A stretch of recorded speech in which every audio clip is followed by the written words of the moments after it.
Muy buenas noches a todos. Como saben, el Papa Francisco nos exhorta más que nunca a ser testigos del amor familiar. Y con motivo de celebrarse 5 años de la publicación de la exhortación apostólica Amoris Laetitia, que nos habla sobre la belleza y la alegría del amor familiar, ha convocado un año especial dedicado a la familia.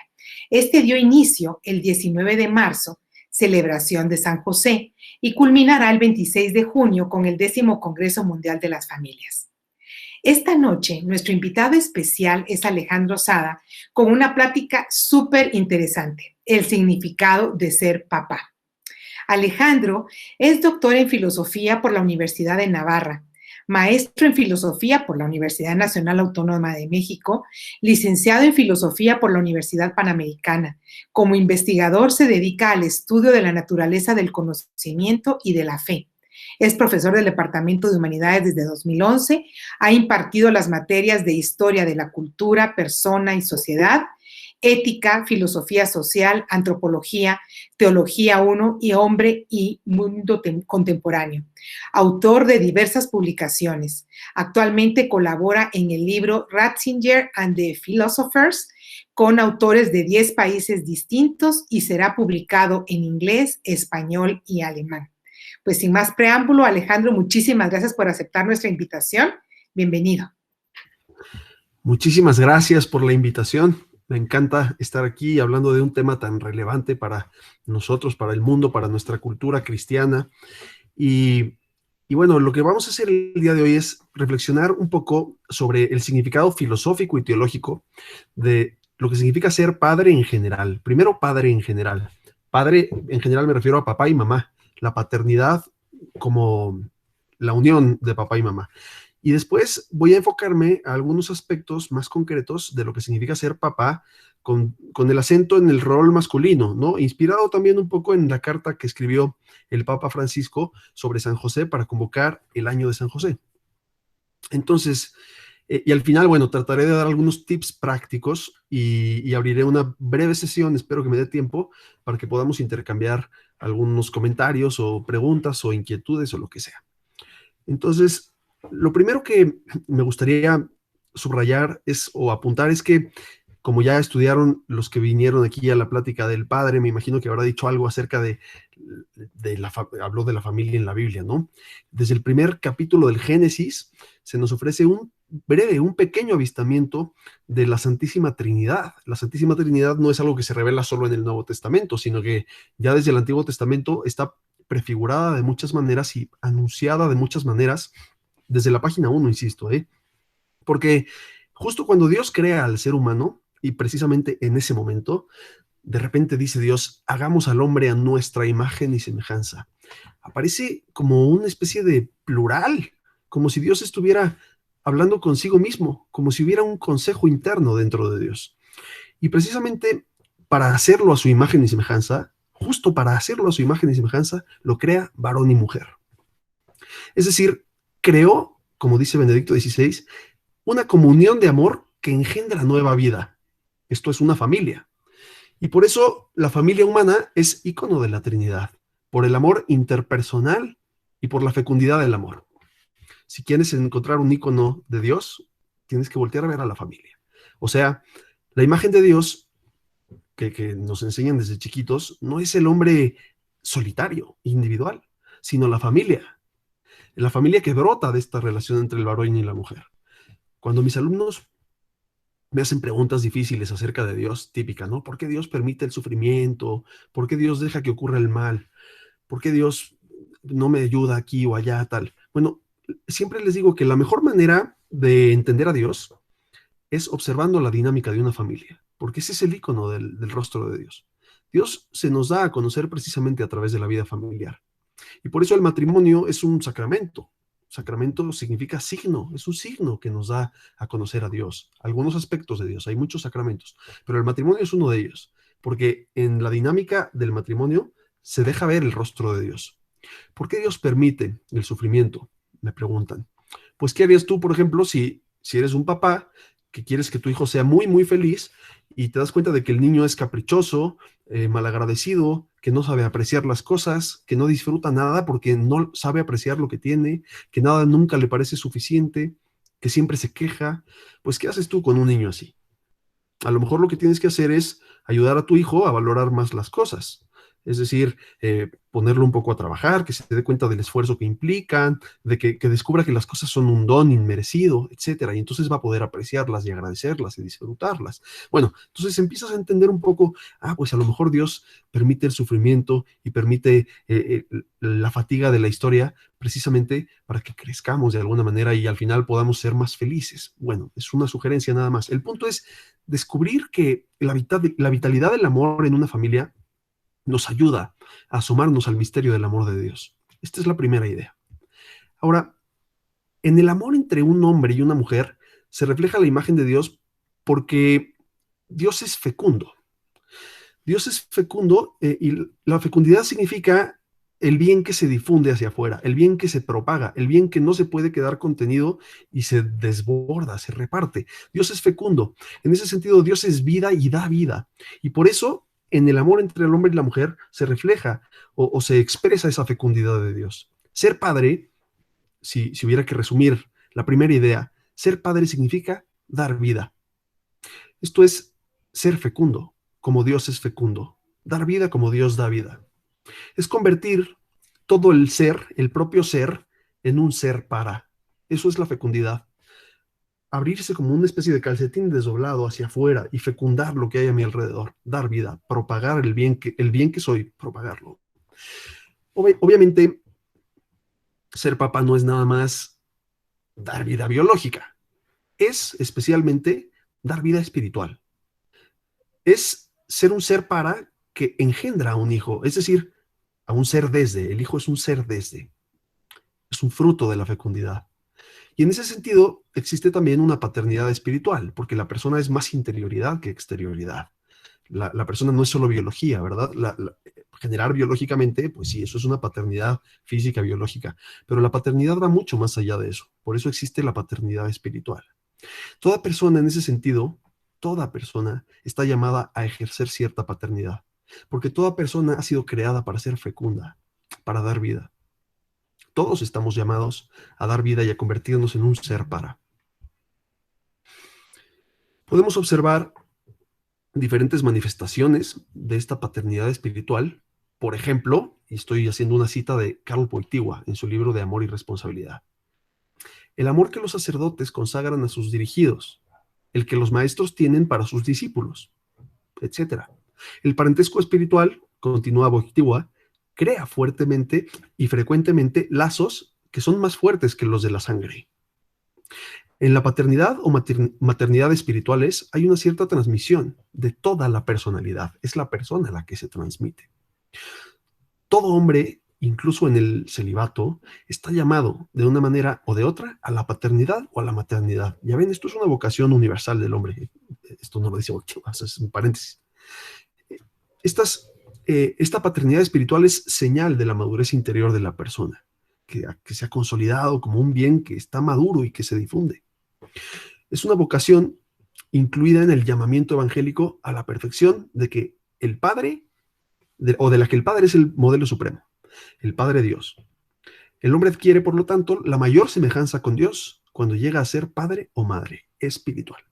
Ok, fin de cita, esto es Wojtyła. Ser padre o madre no es algo que crece de repente en la persona. De repente me convertí en papá o de repente me convertí en mamá. Pues no, sino que la paternidad y la maternidad se encuentran profundamente arraigadas en la estructura antropológica. Son parte de lo que significa ser humano, porque ser humano es ser fecundo, a imagen y semejanza de Dios, dar vida, ser para.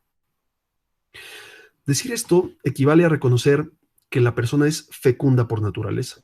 Ser persona quiere decir, definición de persona hermosísima, ser un don que se dona, decía Juan Pablo II, un don que se dona. Una realidad buena que se difunde libremente, que se dona libremente, porque el bien es difusivo por naturaleza. Claro, el bien se difunde por todas partes, hasta el árbol difunde el bien, el árbol también da frutos, pero el árbol no lo hace libremente. El árbol es donado, pero él no se dona a sí mismo. Esa es la grandeza de la persona, que no solo es donada, sino que se puede donar a sí misma. Ahora vamos a hablar de la paternidad no espiritual nada más, sino de la paternidad concreta, la nuestra, la de los papás que nos casamos y tenemos hijos en el matrimonio. Idealmente en el matrimonio. La paternidad de los papás en el matrimonio. El papá biológico está llamado no solamente a transmitir vida biológica, por supuesto, sino que, mucho más importante todavía, está llamado, como digo, a dar vida espiritual. O sea, eso no significa que no importe la biología. Sí importa la biología y sí importa ser padre biológico, pero es mucho más importante el rol del papá biológico de transmitirle a su hijo vida espiritual. A esto lo llamamos ordinariamente educar, transmitir la fe, transmitir la cultura, acompañar, vitalizar a la persona. Esto lo hacen el papá y la mamá juntos, no es una cosa exclusiva del papá, por supuesto. Los dos juntos, papá y mamá, conforman juntos la imagen del amor de Dios, como dije al principio. Papá y mamá, el amor de papá y mamá es el ícono del amor de Dios, que es fecundo y da vida. A mí me gusta mucho la imagen del hijo pródigo de Rembrandt, es grandiosa, ¿no? Porque si ustedes se han dado cuenta, el padre que representa a Dios, que abraza al hijo arrepentido, tiene una mano masculina y una mano femenina, una mano de papá y una mano de mamá. Es el papá y mamá juntos, uno enfrente del otro, constituyen la imagen del amor de Dios. El hombre y la mujer en relación mutua, bueno, es que esto es fuerte, porque esto significa que si el hombre y la mujer en relación mutua constituyen para el niño el ícono del amor de Dios, pues del amor de los papás crece en los hijos la primera imagen que el niño tiene de Dios. El niño va a comprender a Dios según el amor de sus padres. El amor de sus padres es su referente. Eso se consolida dentro de él para siempre, como un referente de lo que significa Dios, y Dios es amor, y Dios es Padre. Se conoce a Dios a través del amor de los padres. Es inevitable entonces que las rupturas en relaciones entre papá y mamá distorsionen la percepción que el hijo tiene de Dios.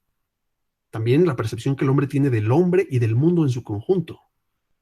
Del amor de sus papás, el niño asume la comprensión fundamental de su existencia. Miren qué fuerte. Por eso nos corresponde ser para los niños como una especie de sombra de Dios. Así se llama un libro que escribió el escritor polaco, no me acuerdo cómo se pronuncia, pero La sombra del Padre, que es un libro sobre la vida de San José, en el que habla de San José como una especie de presencia de Dios Padre para Jesús. Bueno, pues el papá y la mamá son como la sombra de Dios para el niño. Ahora, ¿qué significa esto en pocas palabras? Mi hipótesis, que quiero desarrollar un poco más a continuación, es que ser papá o ser mamá es o se resume en ser imagen y presencia del amor de Dios para el niño. Imagen, pero no solamente para contemplarse desde lejos como un cuadro en el museo. Imagen y presencia, por lo tanto, experiencia también, experiencia del amor de Dios. En los padres, el niño tiene que conocer el amor de Dios y experimentar el amor de Dios. Y eso es lo que significa ser padre, hacer presente el amor de Dios para los hijos. Un amor que se cuaja en el hijo como la comprensión de su existencia y se difunde. Había un niñito por ahí que me dio mucha gracia cuando estaba en catequesis y le explicaron el primer mandamiento, amarás a Dios sobre todas las cosas, un niñito que iba a hacer su primera comunión.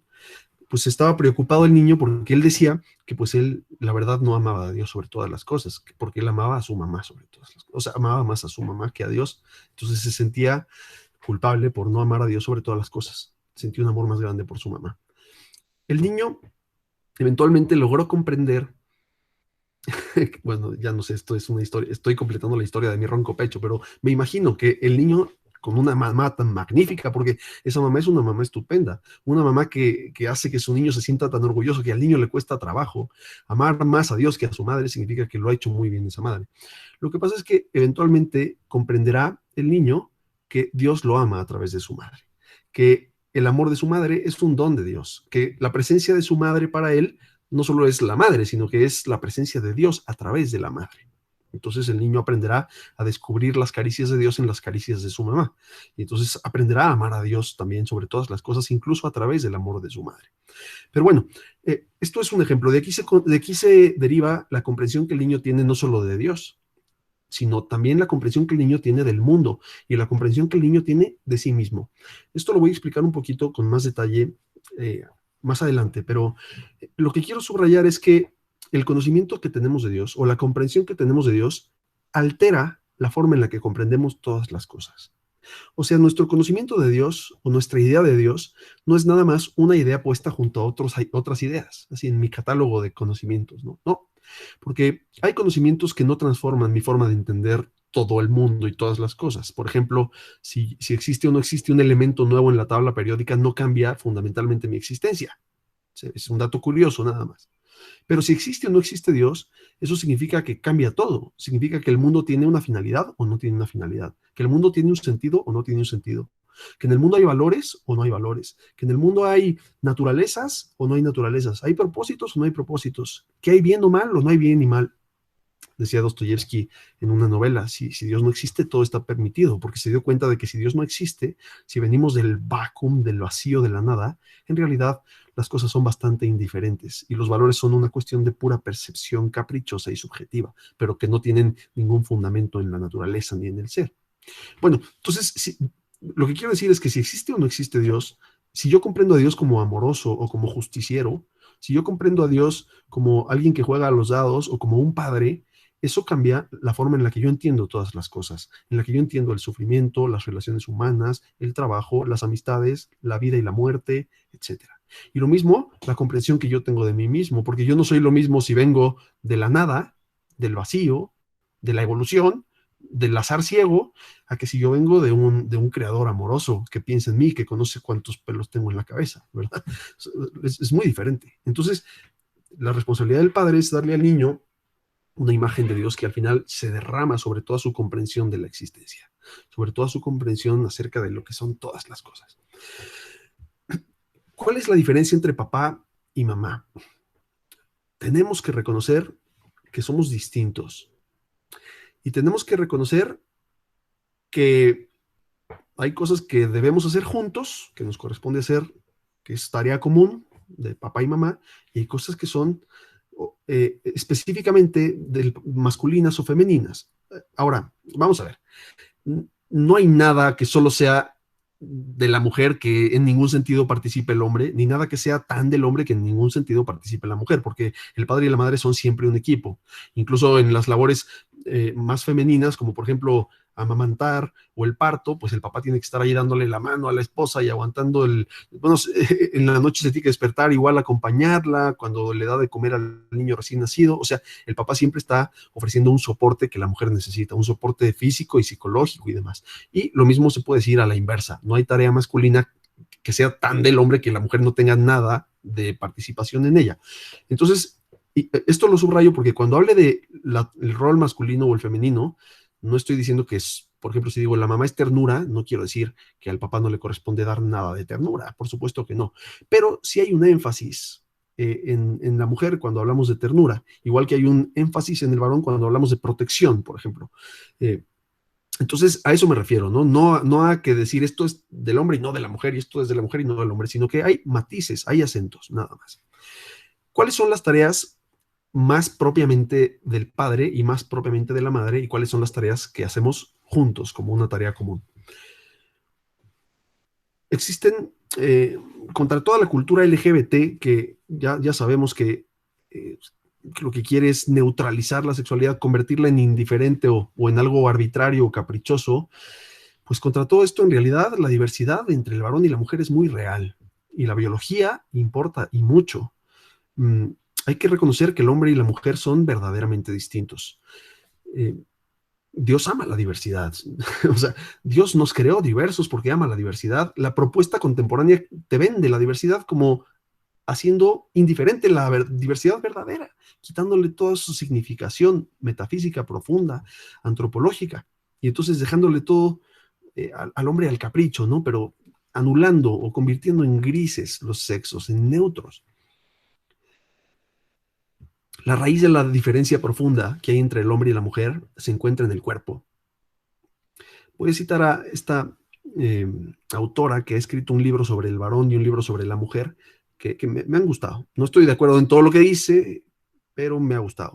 Se llama Mariolina Seriotti Migliarese, que escribió La mujer erótica y materna y el varón eros ternura o no sé qué. Bueno, esta mujer dice que el cuerpo es el anclaje primero e insustituible de la identidad personal. Es verdad.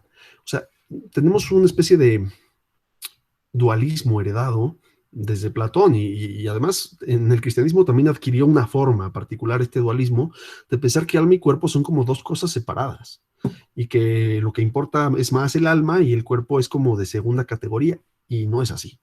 El cuerpo no es algo que yo tengo, sino que es parte de lo que yo soy. Yo soy cuerpo. Y las diferencias de mi cuerpo son diferencias de mi ser. Las diferencias en mi biología son diferencias que me constituyen en mi identidad profunda.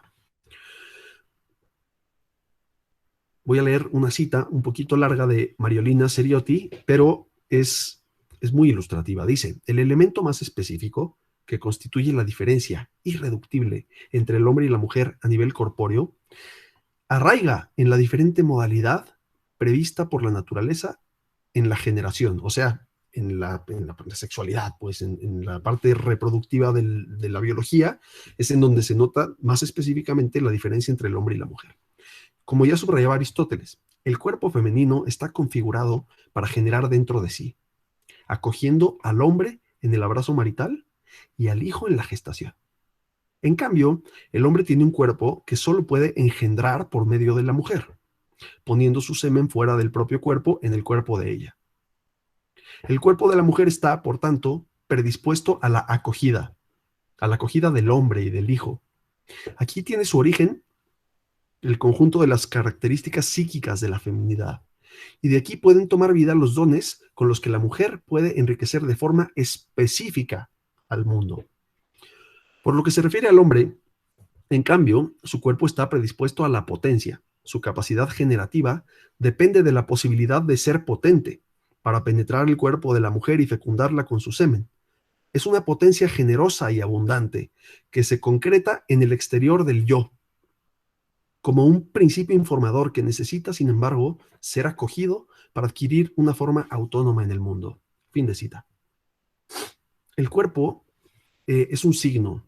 Como toda la creación tiene como elementos simbólicos y significativos. Las cosas significan algo, las cosas hablan de Dios. Al final para eso ha sido creado todo, para revelar a Dios, para que Dios se autoexplique a sí mismo a través de su creación. La creación cuenta la historia de Dios, pero ese es otro tema.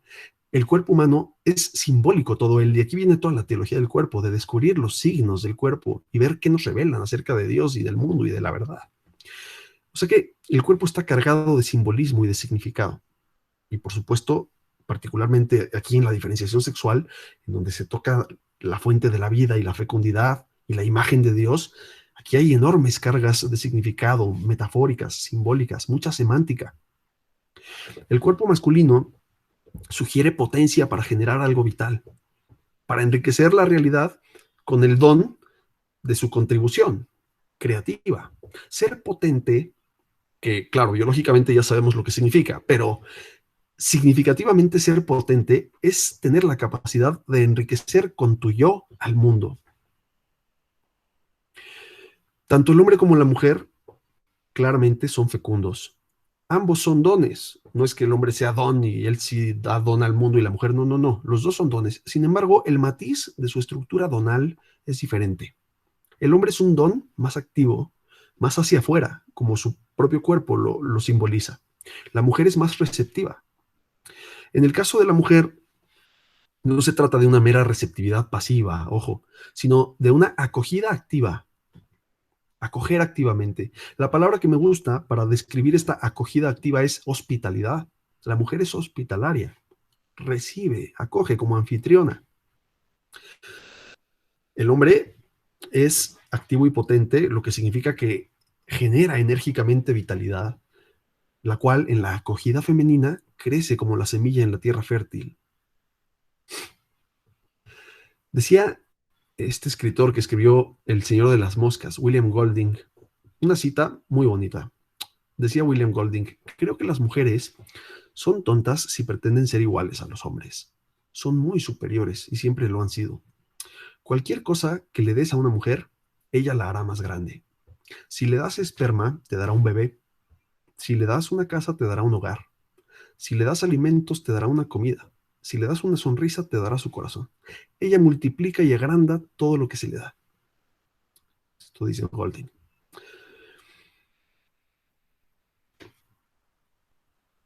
La mujer es la que recibe el don del varón y lo fecunda, lo fertiliza, lo hace crecer.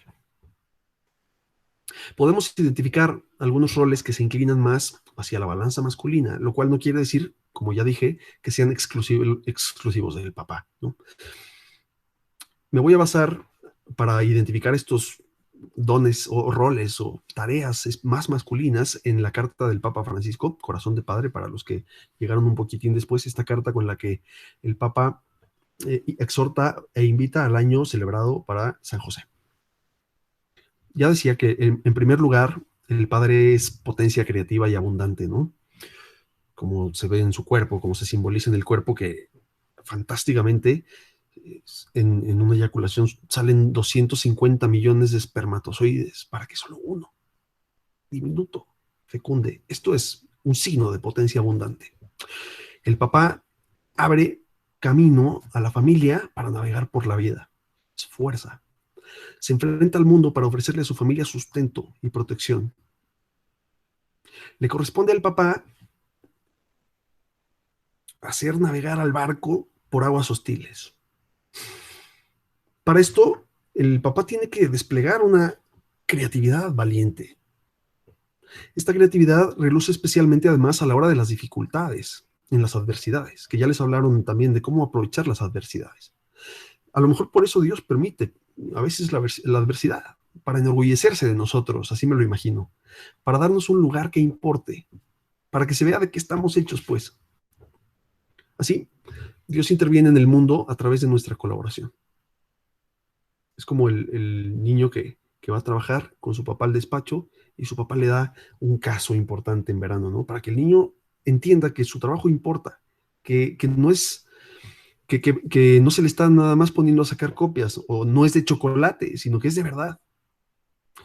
Francisco pone el ejemplo de la valentía creativa de José. Voy a leer este pasajito muy bonito. Muchas veces, dice Francisco, leyendo los evangelios de la infancia, nos preguntamos por qué Dios no intervino directa y claramente. Pero Dios actúa a través de eventos y personas. José era el hombre por medio del cual Dios se ocupó de los comienzos de la historia de la redención. Él era el verdadero milagro con el que Dios salvó al niño y a su madre.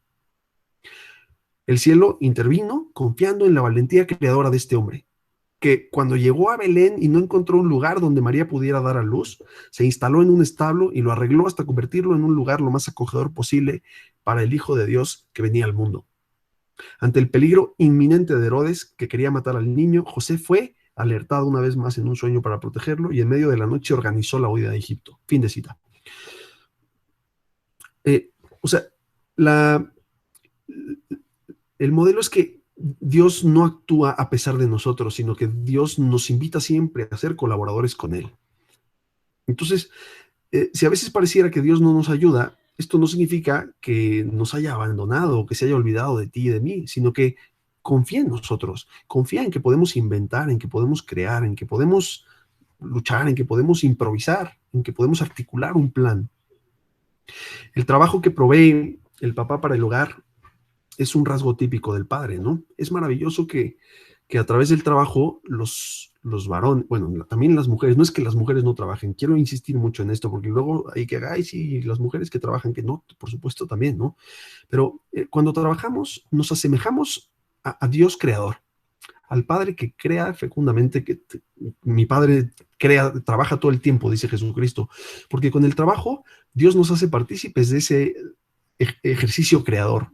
Co-creamos con el trabajo. San José María decía que la creación estaba incompleta, en el sentido de que ha puesto Dios los elementos en camino para que el hombre venga y participe activamente, para que complete, para que transforme. Entonces, Dios manifiesta su amor creando, es decir, trabajando, y nosotros igualmente podemos manifestar nuestro amor trabajando, co-creando con Dios. Y esto es dignísimo, esto es maravilloso. La persona que trabaja, dice Francisco en la carta, cualquiera que sea su tarea, colabora con Dios mismo, se convierte un poco en creador del mundo que nos rodea.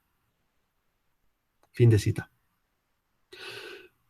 Trabajando, eres para tu familia presencia de Dios en el mundo, presencia del amor de Dios. Co-creas y provees en colaboración con el Creador. Amas junto con Dios a tu esposa, a tus hijos y a tu hogar. Y esto es dignísimo.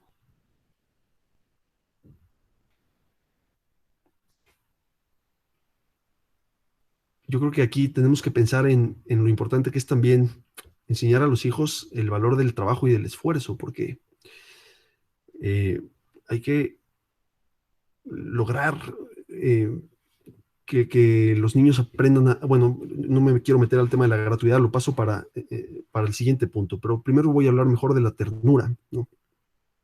Porque la ternura es otro rasgo distintivo.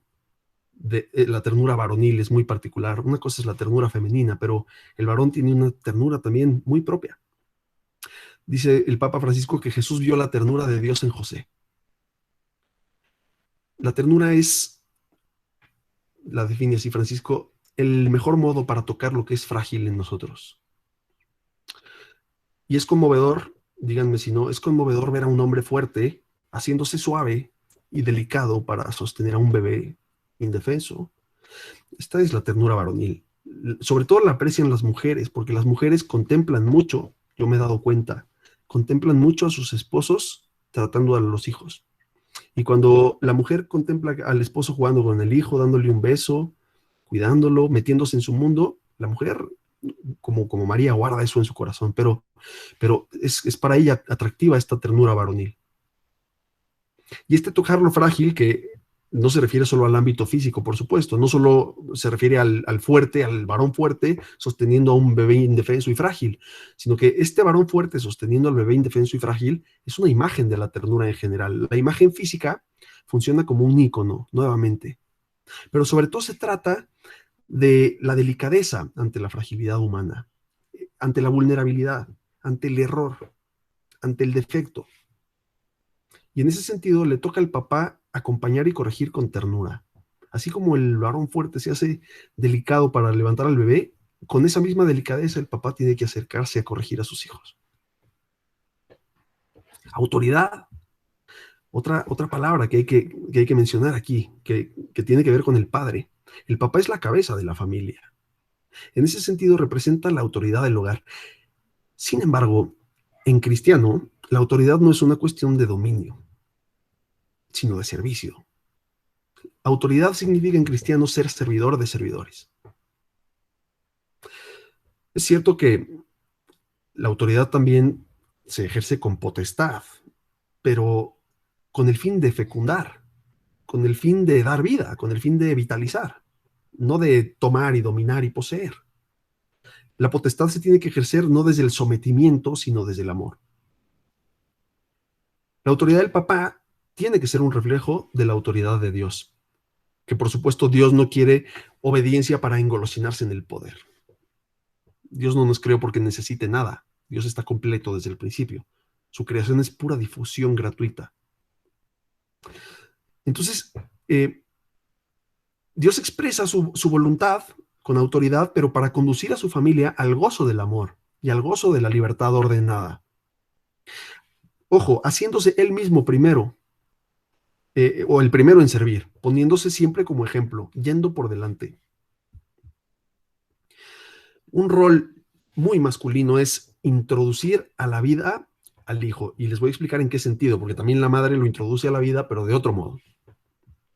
Podemos observar que, en general, el niño siempre se pone un poco más solemne cuando está papá.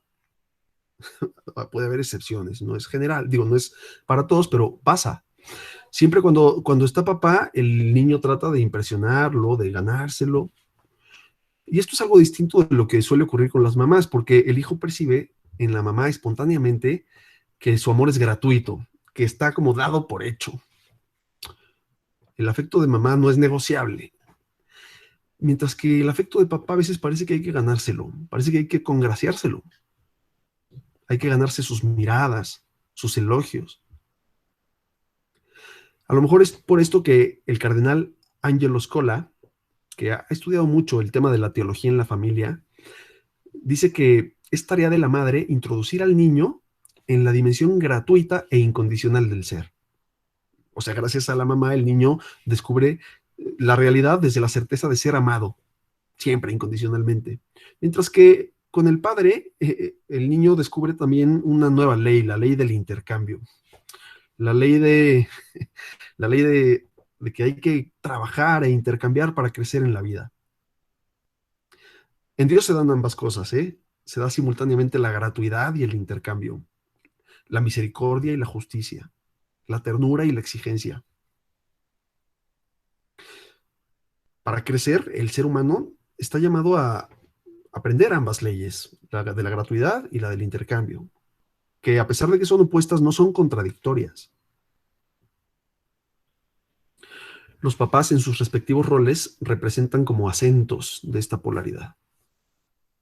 Esto, a ver, la mamá exige también, sí, y el papá también ama incondicionalmente, sí, obviamente, pero son percepciones del niño y acentos de la vida de los padres.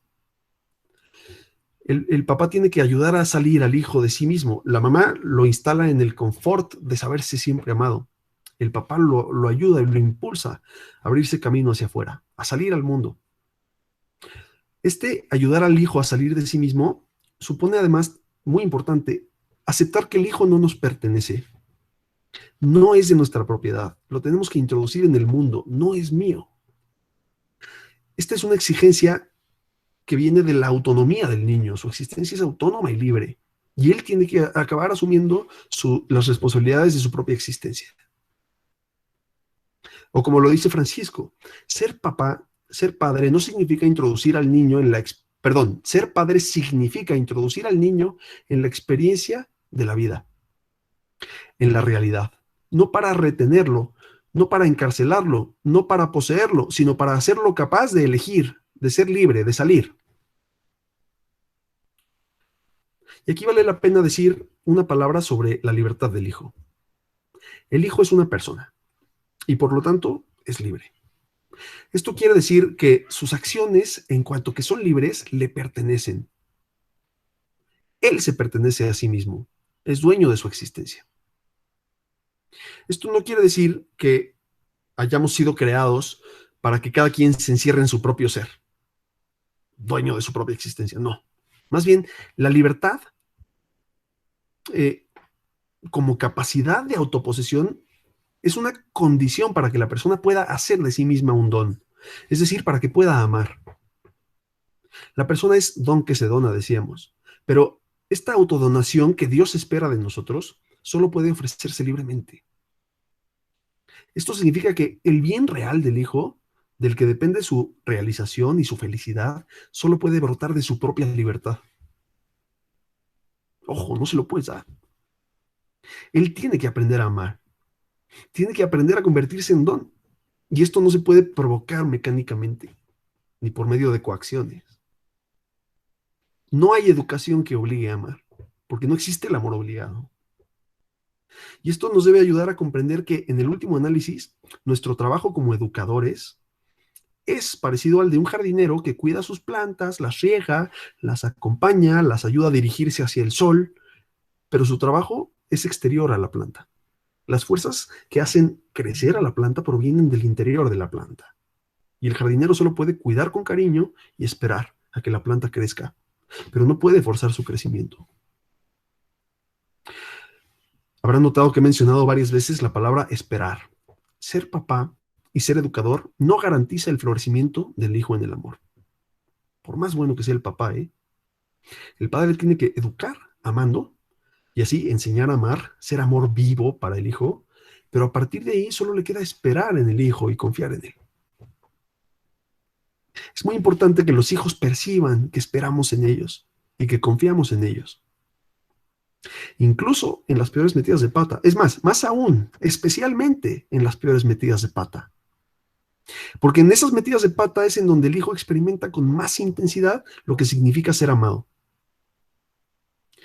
Y es en esa experiencia de ser amado en donde está la verdadera fuerza para despertar a una persona al amor.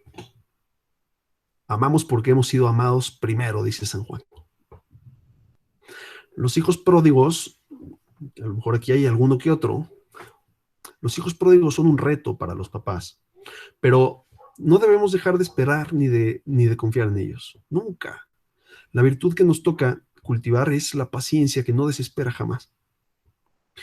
Algunas veces Dios quiere que a través de nosotros los hijos experimenten su amor como el hijo pródigo, que se encontró con un padre que lo esperaba y conmovido corrió hacia su hijo, dice el Evangelio, se echó a su cuello y le besó efusivamente.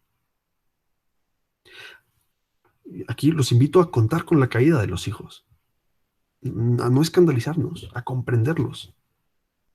Es más, que esa experiencia de dolor, cuando el niño no actúa como esperas, te causa una pena, bueno, es que esto nos sirva para comprender cómo somos amados por Dios. El hecho de yo experimentar el dolor como padre me permite también ponerme en los zapatos de Dios, que cómo lo hemos herido, ¿verdad? Y comprender cómo nos ama Dios y cómo siente Dios nos permite comprender mejor el amor de Dios, lo cual a su vez nos hará mejores padres, porque entonces podremos cumplir mejor este mandamiento de amen a los otros como yo los he amado. Ay, ¿cómo me has amado, Padre? ¿Cómo tengo que ser yo de padre con mis hijos? Quiero dar unos consejos finales para ayudar a nuestros hijos a ser felices. El primero es ayudarlos a formar su autoestima. Decía Benedicto XVI que una persona descubre el sentido de su vida, o sea, se dice sí a sí mismo, es capaz de decir, mi existencia vale la pena, cuando se mira a través de un sí que viene de otro. Alguien te dice sí, de modo que entonces tú puedes decirte sí a ti mismo. Tú eres el sí que hace que la vida de tu hijo tenga un sostén.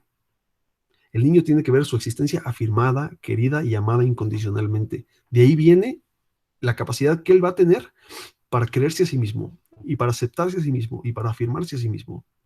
Y más aún, tiene que ver el sí de Dios a través de tu sí, lo cual es mucho más grave, porque el sí de Dios es un sí mucho más fuerte que el tuyo y el mío. Pero tú eres el canal por el que Dios comunica su amor a tus hijos. Muy importante también enseñarles la humildad. Ya había mencionado antes la humildad, pero como que me la brinqué. No, iba a hablar de la exigencia después. Pero la humildad, porque la humildad es enseñar al hijo a hacer un giro copernicano, a darse cuenta de que él no es el centro del universo, ni de que todo tiene que girar en torno a él. Eso lo haría muy desgraciado.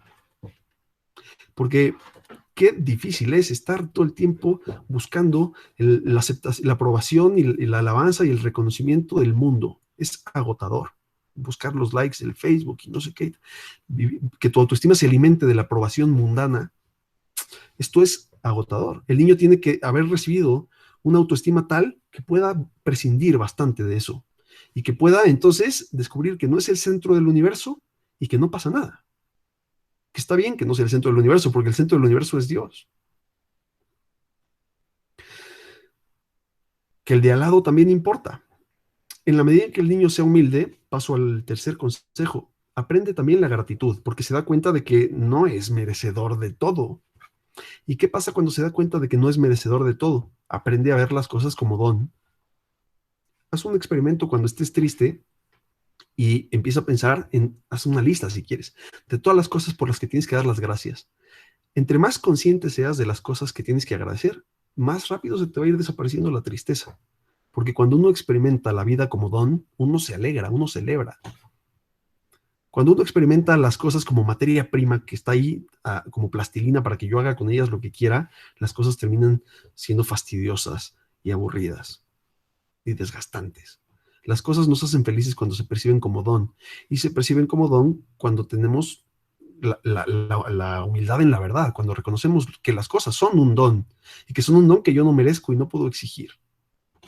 Y entonces uno es agradecido y entonces uno siempre tiene motivos de celebración. Otro consejo, ayudar al niño a balancear la misericordia y la justicia. O más bien, balancearle la misericordia y la justicia y enseñarlo a hacer lo mismo, la verdad y el amor. Hoy nos preguntan a cada rato, ¿no? Ay, papá, a ver, esas personas están, fíjate que él dice que es mujer, pero es hombre, y que no sé qué, viven tres con no sé cuál, y no sé qué, tantas historias que nos llegan, ¿no? Y tú como papá, por una parte, no quieres enseñarle a ser juzgón, pero por otra parte quieres que el niño tenga ideas claras.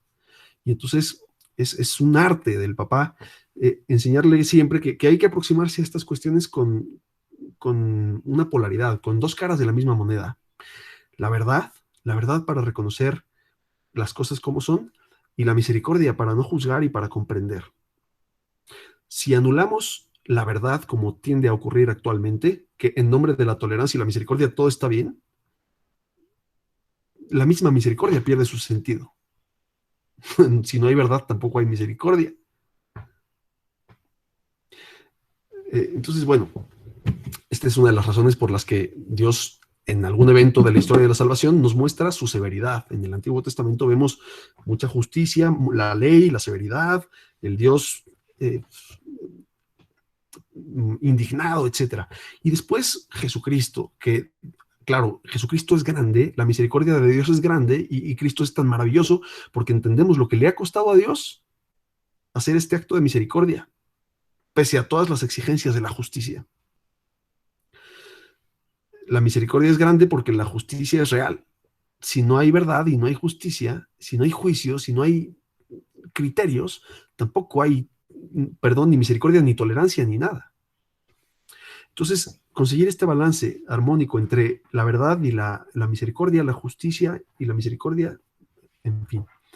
Después, dejarse conocer por los hijos, incluyendo y especialmente en nuestras debilidades. O sea, no ocultarles nuestras debilidades a los hijos pensando que sin más les vamos a dar mal ejemplo. Bueno, claro, hay que tener prudencia, pero el punto es que tu hijo, como ya te lo advertí y como ya sabemos, va a tener caídas tremendas y él necesita aprender a levantarse y aprender a luchar en esas circunstancias. Y eso lo va a aprender de ti si te dejas ver luchando. Entonces, es importante, yo creo que hay que enseñarle la humildad de reconocer el defecto, de reconocer el límite y que el hijo lo vea. Y que el hijo aprenda que su papá no es Dios, sino que su papá está en el camino de la vida igual que él. Y que pues, en ese sentido son compañeros de vida. Ambos luchan. Luego, proteger al hijo de la cultura, porque claro, hay una ola cultural tremenda que confunde a quien sea. Al más docto puede perder la cabeza. Y esto incluso implica proteger al hijo de sí mismo, porque él es parte de esa cultura. Protegerlo incluso de sí mismo, porque él mismo abogará a favor de que le permitas dejarse penetrar completamente de una cultura tóxica. Yo sugiero nada más que no descuidemos lo que consumen en YouTube y en TikTok y en la televisión. Porque sí es verdad que la cultura nos cambia el modo de percibir la realidad. Y por último y más importante, enseñarles a Dios. Enseñarles a ser hijos de Dios. Enseñarles a ser hijos de Dios implica descubrir que la existencia cristiana es principalmente una existencia sostenida por otro. Que no somos Dios, que no tenemos libertad absoluta, que no podemos disponer de nosotros simplemente como queramos, sino que antes que nada somos un don sostenido, que el sentido de la vida se recibe, no se inventa, que no depende de nuestra praxis y de nuestra destreza. Pero ven, para esto se necesita también aprender a ser humilde, aprender a ser criatura, aprender a ser hijo.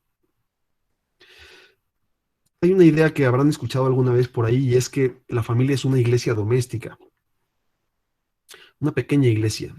Y es cierto, porque la familia es una imagen icónica de Dios, pero es también una imagen de su iglesia. Ya sabemos, la iglesia es la esposa del Señor, de Jesucristo, y como esposa de Jesucristo es su esposo. Por eso la familia es al mismo tiempo imagen de Dios, imagen de la iglesia, pequeña iglesia.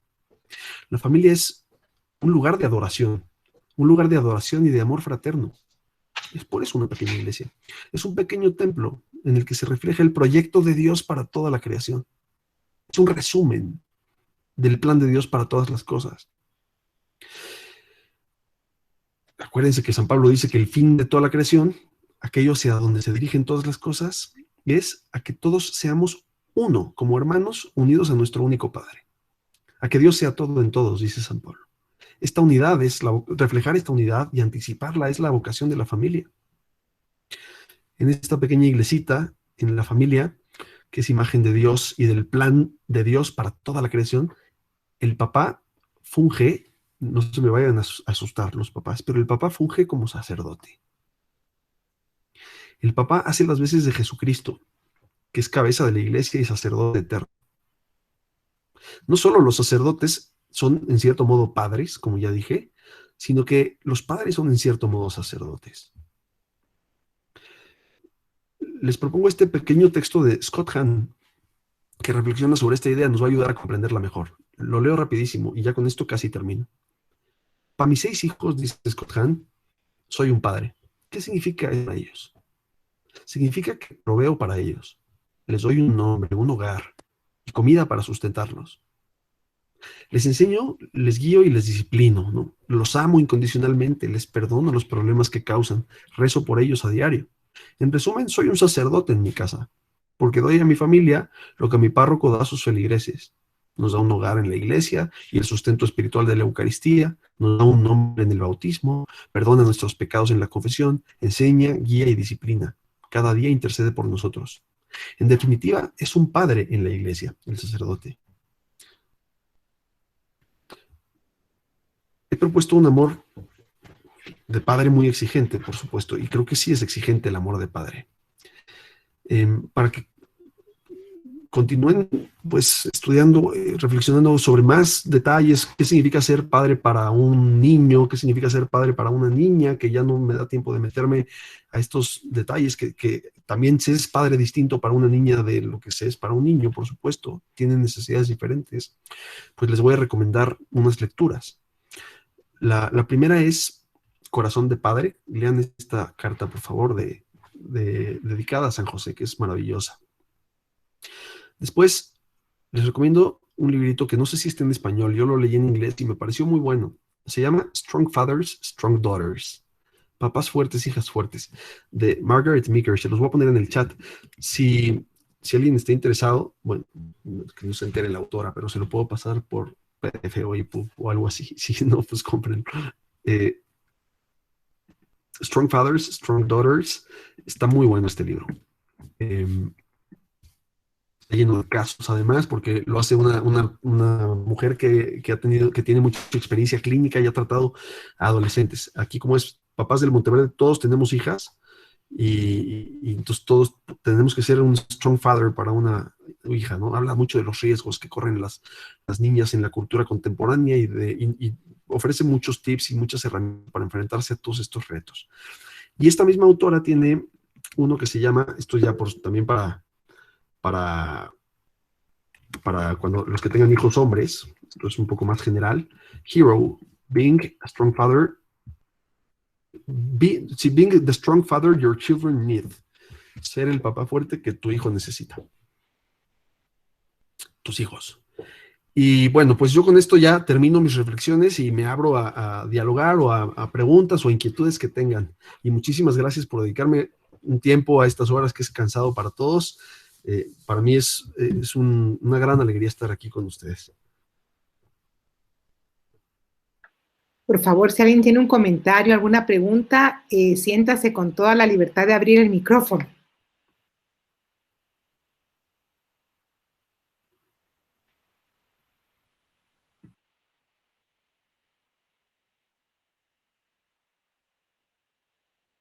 Alejandro, creo que ha sido tan claro, de verdad. Yo estoy admirada. Muchísimas gracias por estas ideas y conceptos tan claros y prácticos que nos has traído esta noche, de verdad, que llevados a la reflexión y a hacerlos vida, pues nos impulsarán a ser aún más agradecidos, a hacer comunión de amor y que nuestras familias realmente reflejen el rostro de Dios. De veras, muchas gracias, Alejandro, y agradecemos a todos ustedes su presencia y les invitamos a conectarse mañana a Misa de 10 por medio de nuestro canal de YouTube. Y también por la noche a las 8:30 tendremos nuestra última conferencia para cerrar esta semana de la familia.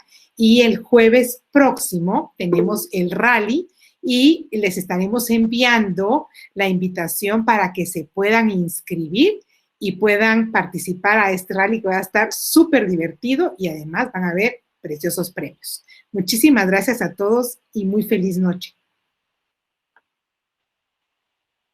Alejandro, no te escucho. Perdón, si tenía el micrófono apagado. Pues muchísimas gracias. Mil gracias a todos, por la invitación y por su tiempo. Muchas gracias. Gracias a ti por aceptarla, Alejandro. Feliz noche.